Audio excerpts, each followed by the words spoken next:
අල්ලපු ගෙදරක කැසට් එක දැම්ම වගේ බං. මලම කරදරයක් අපු මේක. මේ මුකුත් කාලයිමුද? මුකුත් කාලයිමුද? නාලා ඉන්න? දැන් මං ඇඳුම් ගෙනාවිත් නැහනේ.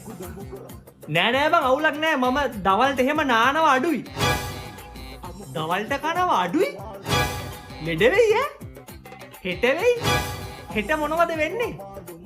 ලෙඩ මොනවද කියන්නේ ඉතින් ගෑස් තමයි.